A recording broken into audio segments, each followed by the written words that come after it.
Eu sinto uma atmosfera de glória.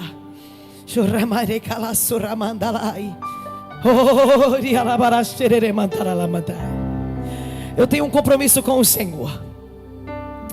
E eu disse: Pai, o dia que o meu coração se corromper, eu quero que o Senhor me leve. Se o meu coração se corromper ainda em tenra idade, antes do tempo do Senhor me levar, eu gostaria que o Senhor me levasse. Porque eu acredito que não há coisa pior para um ser humano do que ele viver de fingimento, principalmente servir a Deus de mentira. Eu acho que a pior coisa que pode acontecer na vida de uma pessoa é ele não ser ele mesmo. Não tem coisa pior do que você não poder ser você mesmo. E eu sempre falo: Senhor, o dia que eu não puder ser eu mesma, o dia que eu tiver que fingir, eu quero que o Senhor me recolhe, porque esse dia eu serei a pessoa mais infeliz do mundo e não vale mais a pena estar aqui. Eu quero que você pegue a sua Bíblia e abra ela comigo no livro de Apocalipse, capítulo 2, e nós vamos ler o versículo de número 4 e 5. Eu gostaria de contar com a participação do pessoal do LED, porque eu vou precisar de muitos versículos. Amém? Amém? Diz assim a palavra do Senhor: eu tenho, porém, contra ti, que deixaste o teu primeiro amor.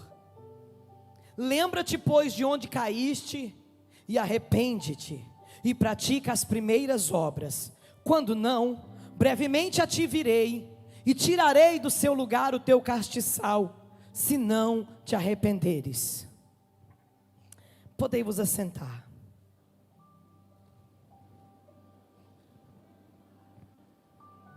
O apóstolo João foi levado ao céu, e lá ele recebe uma mensagem para as 7 igrejas que estavam na Ásia. Essa mensagem que lemos, João escreve a pedido do próprio Senhor para a igreja que estava em Éfeso. E nós percebemos que para a igreja que estava em Éfeso, o Senhor lhe escreve palavras de elogios. Essa igreja recebe muitos elogios. Essa igreja recebe elogios pelas suas obras. Essa igreja que estava em Éfeso recebe elogios pela sua paciência. Essa igreja que estava em Éfeso recebe elogio pelo trabalho. Essa igreja que estava em Éfeso recebe elogios por intolerância aos maus. Essa igreja que estava em Éfeso também recebe elogios pelo discernimento. Essa igreja que estava em Éfeso também recebe elogio pela forma incansável com que trabalhavam para o Senhor. Mas sobre esta igreja também havia uma grave denúncia. E a denúncia contra essa igreja é porque eles haviam perdido o primeiro amor. Eles haviam perdido o amor lá do início. Eles haviam perdido o amor lá do começo. Veja bem que perder o amor é algo grave. Certa feita, alguém chegou para Jesus e perguntou: Senhor Jesus, qual é o maior de todos os mandamentos? E nós encontramos em Mateus capítulo 22 e o versículo 37, que Jesus responde: o maior de todos os mandamentos é: amarás o Senhor teu Deus de todo o teu coração, de toda a tua alma e de todo o teu pensamento ou entendimento, que é a mesma coisa. Então veja bem, o maior de todos os mandamentos é amar o Senhor. Mas a pergunta que fazemos aqui nessa noite é: nós amamos o Senhor?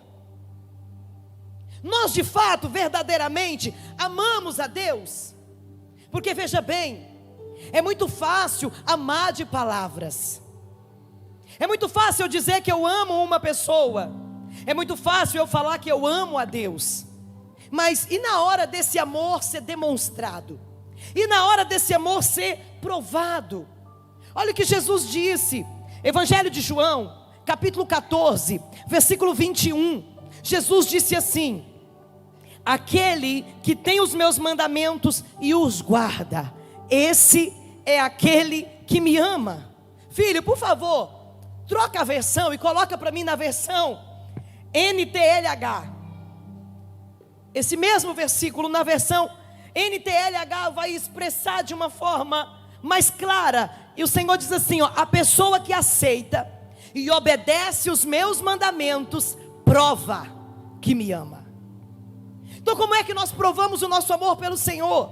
É na obediência. Então está claro que eu só provo o meu amor pelo Senhor, eu só cumpro o maior de todos os mandamentos, quando eu procuro viver uma vida de obediência a Deus. Não é possível amar o Senhor e viver uma vida de pecado. É impossível dizer que eu amo a Deus e viver uma vida de desobediência a Ele, porque o amor a Deus se prova na obediência. Tampouco poderemos dizer que somos salvos e que seremos arrebatados se nós vivermos uma vida na prática do pecado. Quem está me entendendo diz glória. A qualquer momento o Senhor vai vir para arrebatar a igreja. A qualquer momento Ele pode vir para arrebatar a igreja, porque os sinais que Jesus falou que antecederiam a sua vinda já estão cumpridos. Os sinais que antecedem a vinda de Cristo já estão patentes aos olhos de todos. E por isso que nós não podemos ser cristãos apenas dentro da igreja. Porque tem muita gente que é crente, mas só dentro da igreja. Ser crente dentro da igreja é muito fácil. É só chegar aqui, sentar, dar glória a Deus, dar aleluia, dar uns pulinhos, cantar louvores e está tudo certo. É muito fácil ser crente aqui dentro. É muito fácil dizer que somos crentes aqui dentro. Mas veja bem, vir na frente, preste atenção nisso para você não perder a bênção. Minha mensagem de hoje é curtinha. Vir na frente, levantar a mão, dizer que aceita Jesus, não faz de mim e nem de você um salvo. Diga assim comigo: vir na frente, aceitar a Jesus, com a minha mão levantada, não faz de mim um salvo. E sabe por que eu estou pregando essa palavra nessa noite? Por amor a você, por amor à tua alma, pelo compromisso que eu tenho com o meu Senhor, aleluia, por causa desse compromisso, pelo amor que eu tenho por cada um de vocês, amor este que me faz calejar os joelhos em oração, clamando pela tua vida. Por esse amor, eu digo isso para você nessa noite: vir na frente, levantar a mão e dizer que aceita Jesus, não faz de mim nem de você um salvo. O que faz de mim e de você um cristão salvo é uma vida de obediência à palavra de Deus. A obediência faz de mim e de você um salvo em Cristo Jesus. O apóstolo Paulo disse na carta que ele escreve aos Gálatas, Gálatas capítulo 4 versículo 19, ele diz assim: meus filhinhos, por quem eu sofro dores de parto, até que Cristo seja formado em vós. O apóstolo Paulo estava dizendo aos Gálatas: olha, eu sofro, eu gemo, eu choro como a mulher que está para dar à luz, sentindo dores de parto, para que Cristo seja formado em vós. Ele estava dizendo: olha, eu gostaria de ver o caráter de Cristo em cada um de vocês, eu gostaria de ver a atitude de Cristo em cada um de vocês. Por isso eu sofro, eu gemo. Por quê? Porque para um homem de Deus, para uma mulher de Deus que tem compromisso com a palavra, não tem nada mais triste do que você pregar o evangelho e ver os seus filhos espirituais fazendo totalmente o contrário daquilo que é pregado. Não tem nada mais triste para mim do que ficar horas e horas de joelho pedindo ao Espírito Santo uma palavra. Vim aqui nesse altar pregar essa palavra e ver os meus filhos espirituais fazendo o contrário daquilo que eu lhes ensinei. Então por isso o apóstolo Paulo dizia: meus filhinhos, por quem eu sinto dores de parto, para que Cristo seja formado em vós. Ele gemia, ele chorava, porque ele desejava ver Cristo formado no caráter dos Gálatas. A igreja de Éfeso tinha inúmeras qualidades. E como eu já disse, por essas qualidades, eles receberam elogios. Mas agora, há para eles um alerta. Há para eles uma palavra de exortação. Olha, o que eu tenho contra vocês é que vocês abandonaram o primeiro amor. O que é o primeiro amor? Primeiro amor é quando Cristo está em primeiro lugar na nossa vida. Primeiro amor é quando as nossas prioridades não é as nossas vontades, mas é a vontade de Deus. A nossa prioridade é agradar o Senhor. Primeiro amor é quando o nosso coração está aceso pela chama de Cristo em nós. Isso é o primeiro amor. O primeiro amor nos faz viver uma vida de obediência, porque eu me lembro quando eu aceitei Jesus e quando eu fui para a igreja tinha muitos usos e costumes ao extremo. Mas eu estava tão apaixonada por Cristo que eu nem procurei saber se era verdade. Eu só queria obedecer o que estava sendo pregado. Eu me lembro até hoje que eu peguei as minhas calças jeans e eu mesma, sem ser costureira, eu abri elas no meio, costurei e fiz uma saia. Porque o primeiro amor faz você fazer loucuras. O primeiro amor faz você desejar estar perto do amado, independente do preço que é cobrado. Esse é o primeiro amor. Aquela empolgação, aquele desejo de conhecer mais, de estar mais perto, de querer sempre mais. Por isso eu recebi os dons do Espírito Santo ainda muito cedo, porque comigo é 8 ou 80, não tem esse negócio de pé lá e cá, ou eu estou lá ou eu estou aqui, ou eu gosto ou eu não gosto, ou eu amo ou eu odeio. Então quando eu fui para a igreja eu fui com tudo, fui para não sair, eu fui para ficar.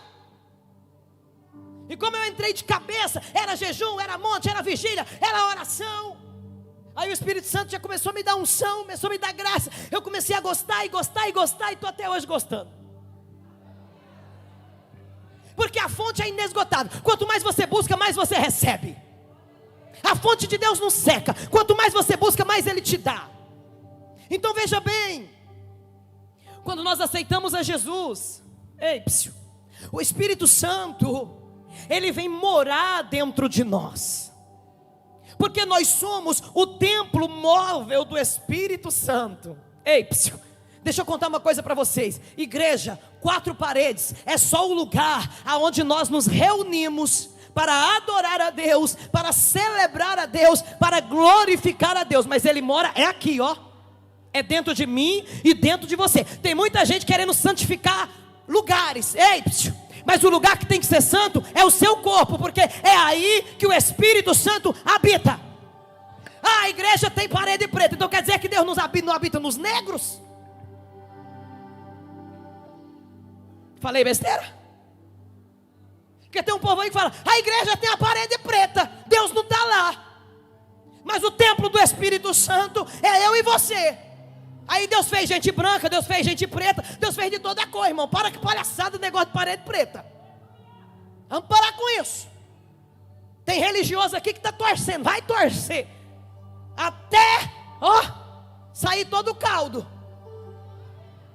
Mas eu nunca vi na Bíblia dizer que tem cor que é de Deus, tem cor que é do diabo. Você já viu? Deus fala assim, essa cor é de Satanás. Você já viu algum texto que diz isso?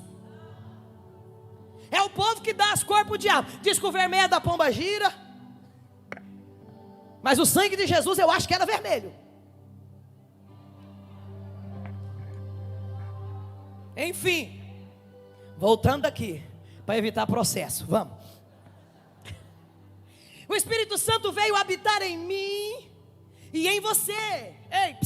Nós somos o templo móvel do Espírito Santo. Então, quando você pensar assim, estou sozinho, estou sozinha, não, lembra, Ele mora aí, você não está sozinho, tem um morador aí dentro. Quando você estiver frente a frente com o pecado, lembra, tem um Espírito Santo que habita em mim, não posso pecar. Quando você estiver frente a frente com a tentação, lembra, tem um Espírito que é santo, que habita em mim, e por causa dele que é santo, eu não posso pecar, porque o Espírito Santo habita em nós. Ele habita em mim e em você. Ele não habita nas paredes da igreja. Aqui é o lugar onde nós reunimos para aprender, para ouvir a palavra, mas Ele mora em você. Você pode entender isso nessa noite? Quando você for tentado, lembra, o Espírito Santo habita em você. Quando a sua carne quiser fazer a vontade dela, lembre, o Espírito Santo habita em você. O Espírito Santo é uma pessoa e nós precisamos aprender a falar com Ele. Aprenda a falar com o Espírito Santo. Ele é uma pessoa. Aprenda a conversar com Ele. Ele é o nosso amigo mais íntimo. Diga assim comigo: Ele é o meu amigo mais íntimo. E Deus colocou Ele dentro de nós para nos ajudar.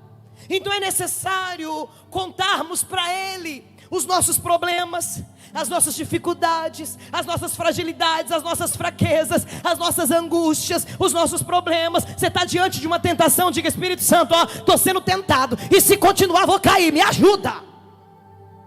Tem que ser sincero com Ele. Tem que pedir ajuda para Ele, tem que pedir socorro para Ele, porque é Ele que nos ensina, é Ele que nos instrui, é Ele que nos ajuda a renunciar às vontades da carne, porque quem faz só a vontade da carne é uma pessoa carnal, e nós não devemos ser carnais, nós devemos ser espirituais.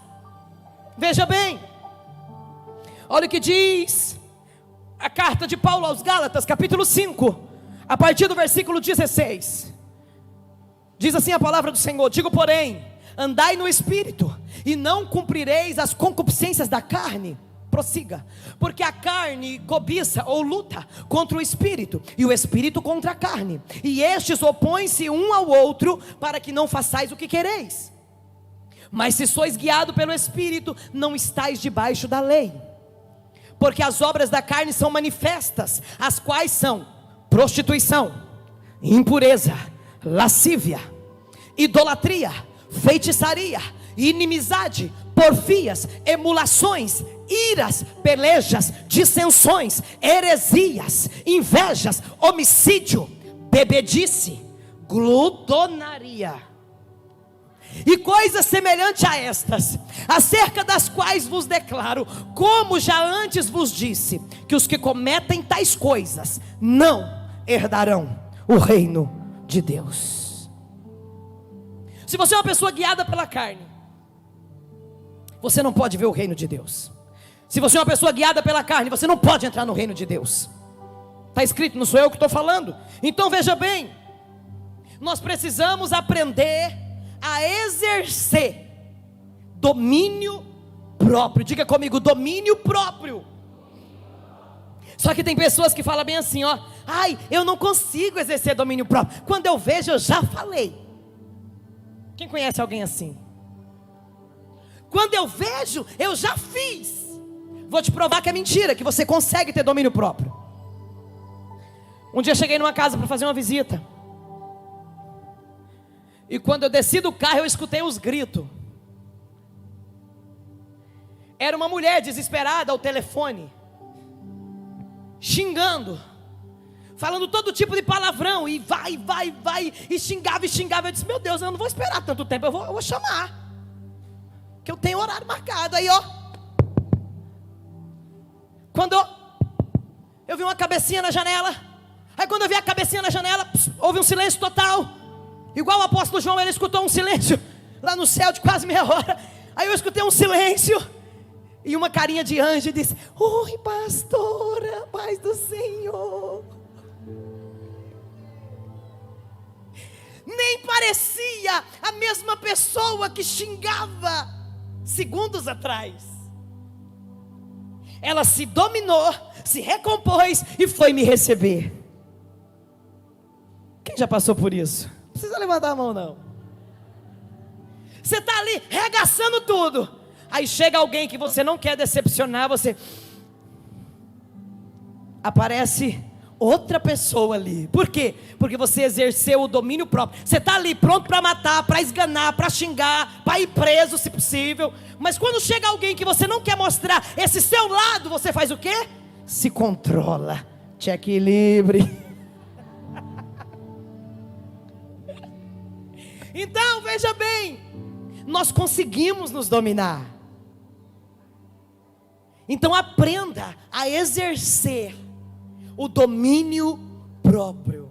Aprenda a exercer esse domínio próprio quando a sua carne quiser fazer você desobedecer a Deus. Quando a sua carne quiser fazer você entristecer o Espírito Santo, exerça o domínio próprio, lembrando que tem alguém que é santo, que habita dentro de você. Quando a gente exerce o domínio próprio, o mau humor vai embora, as palavras torpes da nossa boca vai embora, a cara de demônio vai embora e vem uma de anjo bem bonitinha. Muda tudo, irmão, quando a gente exerce o domínio próprio. Precisamos aprender a exercer o domínio próprio. Por quê? Porque o Espírito Santo está dentro de nós, e a missão do Espírito Santo é nos ensinar e nos convencer a obedecer a Deus, por causa do pecado, do juízo e da justiça. Por favor, coloca para mim João capítulo 16, e o versículo é o de número 8. E quando ele vier, o Consolador, convencerá o mundo do pecado, da justiça e do juízo. É isso que o Espírito Santo faz, ele nos convence. Mas nós precisamos deixar ser convencido por ele. Ele nos convence do pecado, do juízo e da justiça. Por quê? Porque Jesus está voltando. Ei, psiu. Jesus está voltando, e nós precisamos estar preparados. Por favor, coloca para mim Mateus capítulo 24, a partir do versículo 44. Por isso, estai vós apercebidos, também porque o Filho do Homem há de vir a hora que não penseis. Quem é, pois, o servo fiel e prudente, que o Senhor constituiu sobre sua casa, para dar o sustento a seu tempo? Bem-aventurado aquele servo, que o Senhor, quando vier, o achar assim. Ou seja, bem-aventurado, feliz é aquele homem, aquela mulher, que quando o Senhor Jesus vier arrebatar a sua igreja, ele te encontrar vigilante, se autodominando, fazendo a vontade de Deus, andando no Espírito e não andando segundo a vontade da carne. Bem-aventurado é aquele que se encontrar assim. Por quê? Porque Deus tem um tempo, uma hora, um dia marcado para julgar toda a humanidade. O diabo contou uma piada para muita gente, e a piada que o diabo contou foi: morreu, acabou. Quem já ouviu isso? Morreu, acabou. É uma piada que o diabo contou para enganar as pessoas, porque morreu, começou. Porque quando morre é que começa a eternidade. Aqui no Salmo 90 diz que é 70 anos ou 80, se for muito. O que passa disso é enfado e canseira, porque lá do outro lado tem uma eternidade. Então Deus tem um dia marcado para julgar toda a humanidade. Você já percebeu uma coisa? Os bons, veja bem, os bons não recebem toda a recompensa que merece aqui nessa terra. Você já prestou atenção nisso? Que tem pessoas tão boas, e aí elas morrem e você fala: nossa, essa pessoa foi tão boa, elas não recebeu o que merecia. Essa pessoa merecia isso, merecia aquilo, não recebeu. Por quê? Porque não recebe mesmo.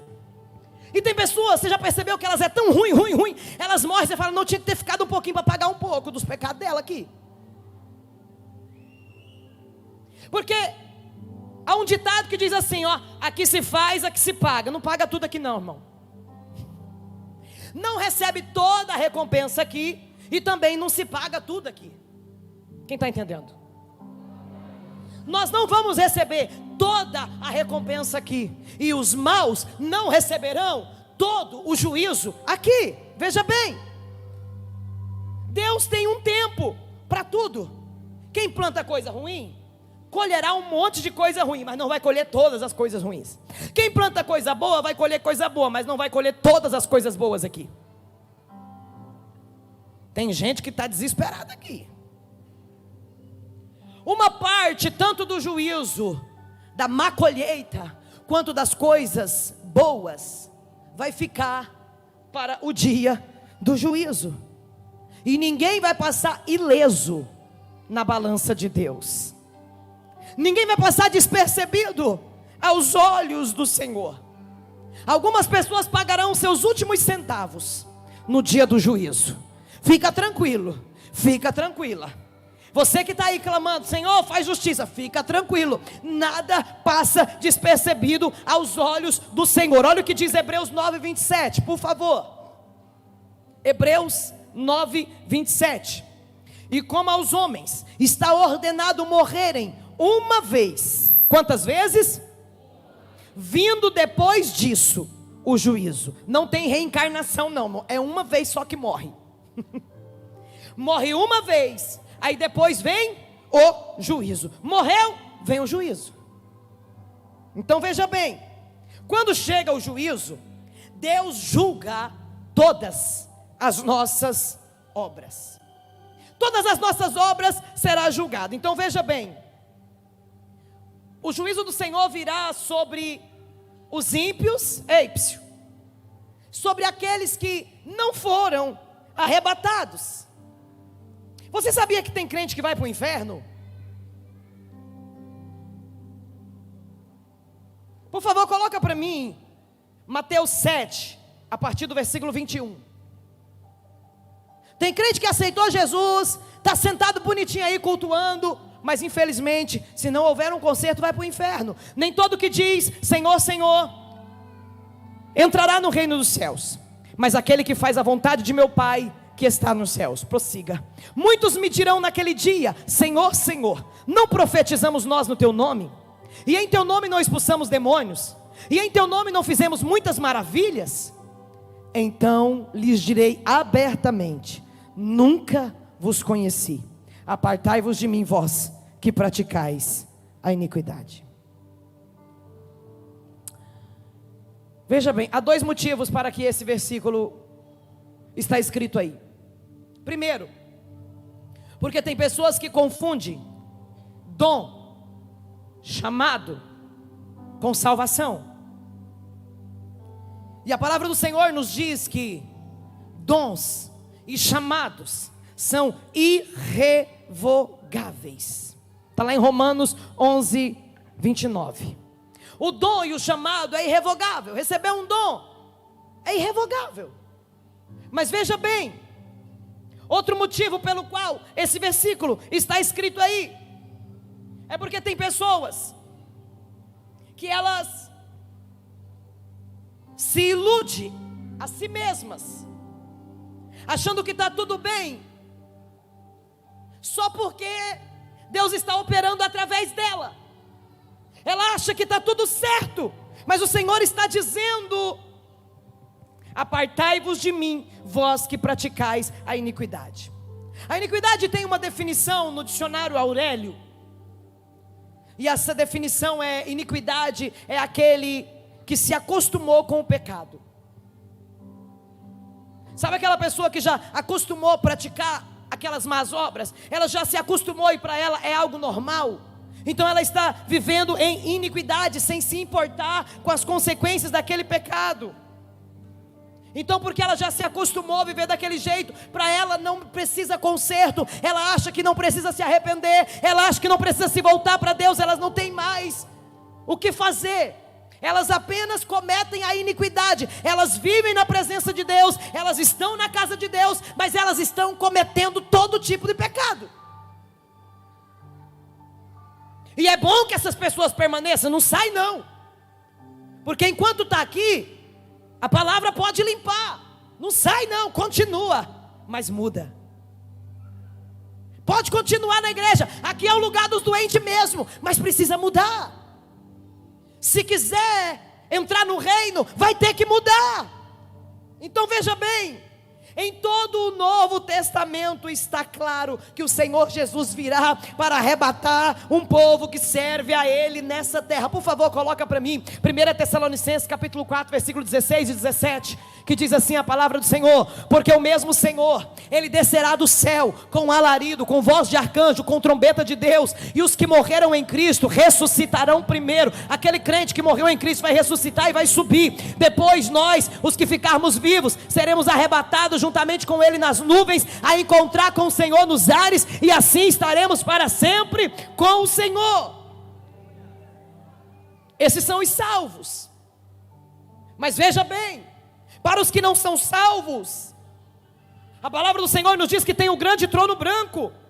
Não é o desejo de Deus que nenhum de nós passemos pelo trono branco.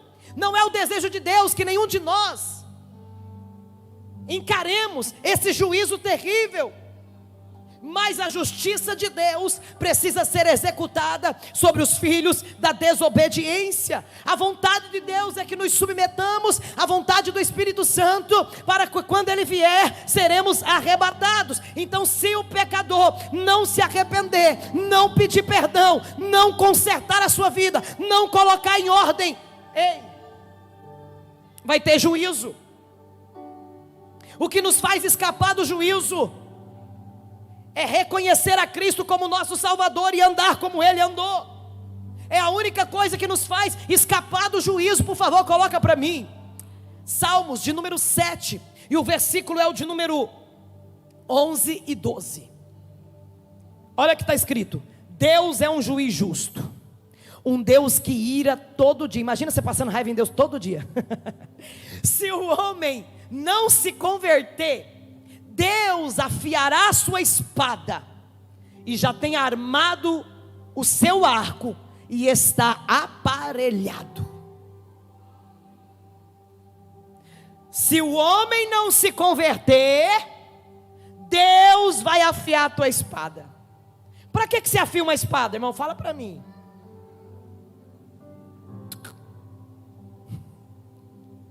Por favor, coloca para mim Apocalipse 20, 11 e 12. Já vamos passar no corredor, irmão. Passando no corredor aqui vai cair por terra toda a tribulação. Olha o que diz Apocalipse 20, versículo 11 e 12. E vi um grande trono branco, e o que estava sentado sobre ele, de cuja presença fugiu o céu e a terra, e não se achou lugar para eles. E vi os mortos, grandes e pequenos, que estavam diante do trono, e abriram-se os livros. E abriu-se outro livro, que é o da vida. E os mortos foram julgados pelas coisas que estavam escritas nos livros, segundo as suas obras. Por favor, não tira daí, congela. Ele viu um livro, que é o livro da vida, que quando você aceita Jesus, se converte, o seu nome é escrito lá. Por que o seu nome é escrito lá? Porque naquele dia vai ter uma chamada. E se o seu nome não estiver escrito no livro da vida, como está escrito em Apocalipse, vai ser lançado no lago de fogo. Então, por isso que a gente faz o apelo depois do culto: quem quer aceitar Jesus? Porque quando você aceita Jesus, o nome é escrito no livro da vida. Então o nome está escrito no livro da vida. Então João viu, abriu-se o livro, que é o da vida, mas abriram-se outros livros. Que outros livros são esses? O livro das obras. Tudo que nós fazemos está escrito no livro das obras. Seja coisa boa, seja coisa ruim, está escrito no livro das obras. E porque tudo está escrito no livro das obras, não tem como chegar diante de Deus e falar: Senhor, eu não sabia, Senhor, eu não fiz. Sabe aquelas pessoas que gostam de falar, não fiz? Sabe aquelas pessoas que gostam de negar o que fez? Se está no livro, irmão, não tem como negar não. Se está escrito, irmão, não vai adiantar negar, porque está escrito. Então veja bem, lá está escrito todas as nossas obras que praticamos e não nos arrependemos dela, não confessamos, não pedimos perdão, está lá. Se você pecou, errou, se arrependeu, arrependeu mesmo, porque quem arrepende não faz de novo. Aprenda isso.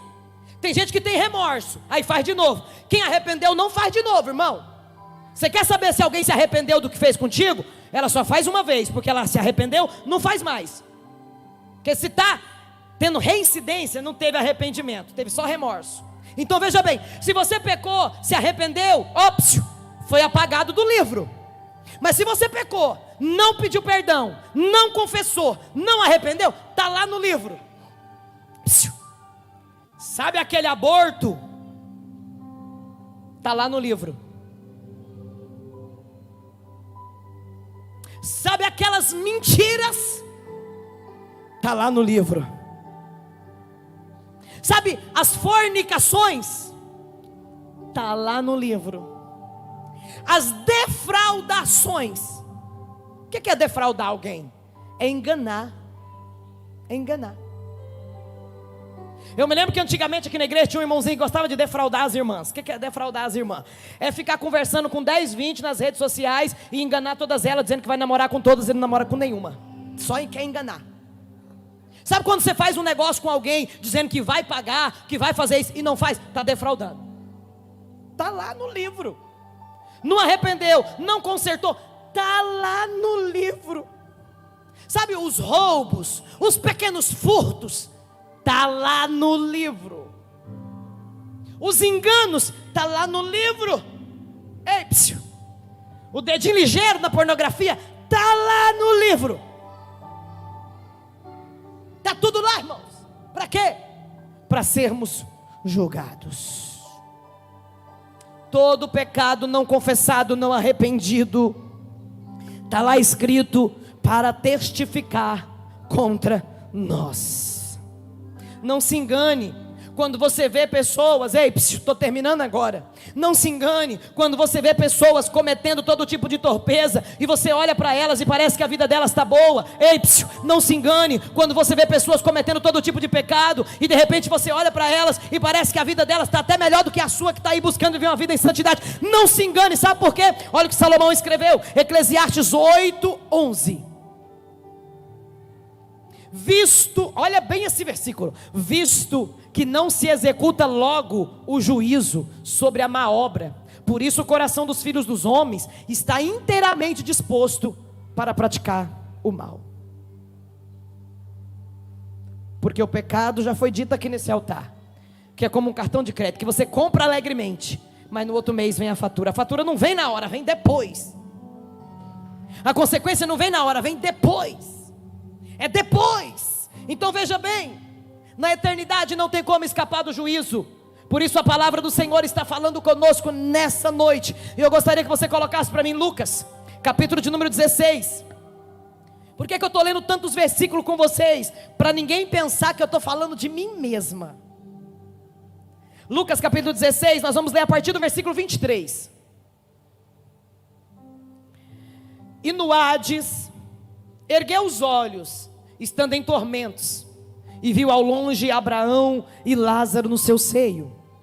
E clamando disse: Abraão, meu pai, tem misericórdia de mim, e manda Lázaro que molhe na água a ponta do seu dedo e me refresque a língua, porque estou atormentado nessa chama.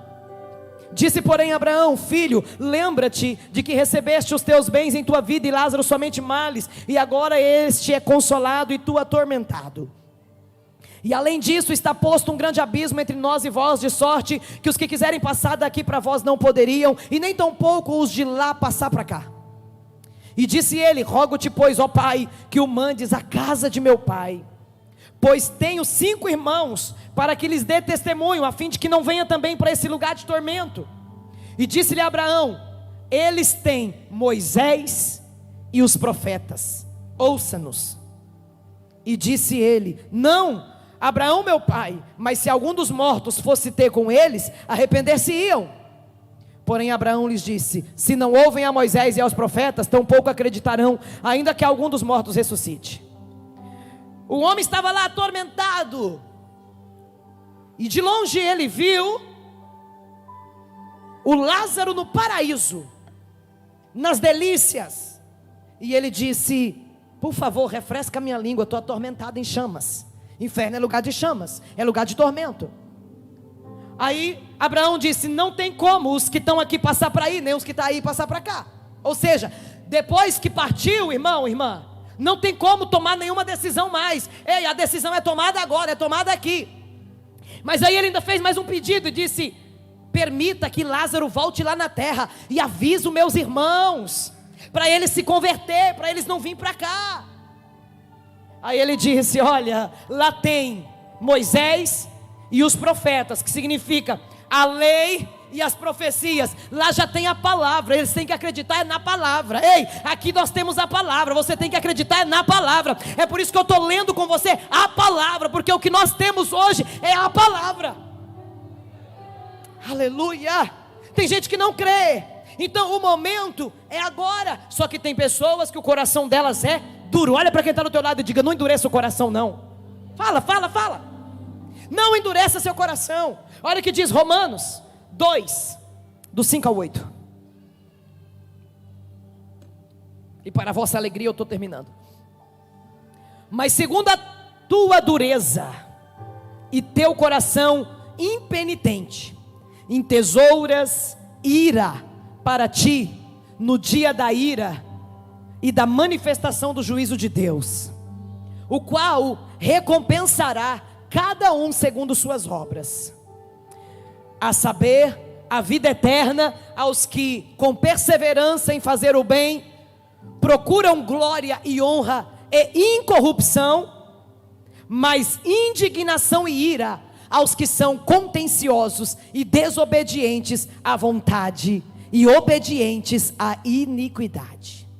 Você entendeu, irmão? Não precisa nem explanar, né? Me poupe, né? Não precisa nem explanar. Então veja bem, tem gente que tem o coração endurecido. Eles ouvem a palavra, mas eles não querem aceitar. Eles ouvem a palavra, mas não querem obedecer. Por quê? Porque o coração é endurecido e eles atraem para si o juízo. Por isso está escrito: quando ouvires a voz do Senhor teu Deus, não endureça o teu coração. Tudo que nós fizemos, todas as nossas obras, está diante do Senhor. Mas eu tenho uma palavra de Deus para você nessa noite. Ei, você que está com as suas obras más escritas no livro, ainda essa noite, estas obras más podem ser apagadas. Ainda essa noite, essa situação pode mudar. Ainda essa noite, com um pedido de perdão, com humilhação diante do Senhor, Ele pode apagar essas coisas más que estão escritas nesse livro. É confessando, é se arrependendo, é se humilhando diante de Deus. Isso pode ser apagado. Olha o que diz Provérbios 28, 13. O que encobre as suas transgressões nunca prosperará, mas o que confessa e deixa alcançará misericórdia. O que vive encobrindo, o que vive escondendo o pecado, nunca prosperará. Você conhece pessoas que nunca prosperam? Nunca vai para frente? Quem conhece aqui, irmão? Vocês não conhecem? Não, eu conheço um monte. Eu conheço um monte que eu já orei, até que eu falei: Senhor, me fala o que está acontecendo com essa pessoa, porque eu já cansei de orar por ela e nada muda. Aí é poucas horas o Espírito Santo começa a mostrar, ó, pecado. Porque é o que encobre a transgressão. Quem vive se escondendo atrás da capa, quem vive se escondendo atrás da Bíblia, nunca prosperará. Mas o que confessa e abandona e deixa o pecado, alcançará misericórdia. Quem precisa da misericórdia de Deus aqui? Eu sou a primeira. Nós precisamos da misericórdia. E porque precisamos da misericórdia, nós devemos nos humilhar diante de Deus e confessar o nosso pecado para alcançar essa misericórdia.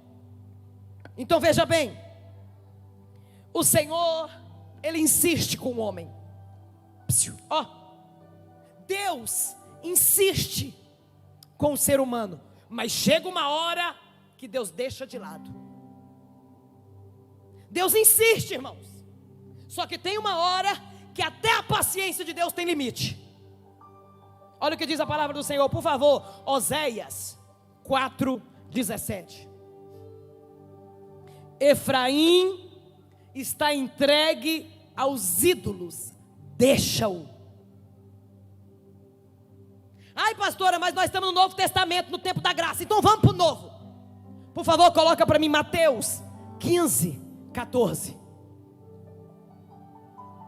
Deixai-os, são condutores cegos. Ora, se um cego guiar outro cego, ambos cairão na cova. Deixai-os. Estava falando dos fariseus. Então chega uma hora que Deus diz: vou te deixar de mão, vou te deixar de lado. Cansei de te chamar, cansei de falar com você. Ei, Deus fala na palavra: Deus fala no louvor, Deus fala na revelação, Deus fala na profecia, Deus fala no testemunho, Deus usa até criança para falar, Deus fala, só que tem pessoas que não ouvem, e chega uma hora que Deus deixa. Chega uma hora que Deus diz, chega, por quê? Porque tem pessoa que tem o coração duro, tem pessoas que não aceitam o chamado de Deus, a correção de Deus. E para nós encerrarmos, coloca para mim Apocalipse capítulo 21 e o versículo 8. Mas quanto aos tímidos, aos incrédulos, tem incrédulo aqui? Acho que não, né? Aos abomináveis, aos homicidas, aos fornicadores, aos feiticeiros, aos idólatras e a todos os mentirosos. Tem alguém que mente aqui? Misericórdia. A sua parte será no lago que arde com fogo e enxofre, que é a segunda morte. Agora coloca para mim Apocalipse 22, do 12 ao 15. Eis que cedo venho, o meu galardão está comigo para dar a cada um segundo as suas obras. Eu sou o alfa, o ômega, o princípio e o fim, o primeiro e o derradeiro. Bem-aventurado aqueles que lavam as suas vestiduras no sangue do Cordeiro, para que tenha direito à árvore da vida e possa entrar na cidade pelas portas. Ficarão de fora os cães. Quem são os cães? São pessoas imorais e violentas. Esses são os cães, os feiticeiros, os que se prostituem, os homicidas, os idólatras e qualquer que ama e comete a mentira. Vai ficar de fora, irmão. Põe amor nessa palavra. E a pergunta é: aonde passarás a eternidade? Aonde e com quem passarás a eternidade? Nós podemos escolher, e o momento é agora.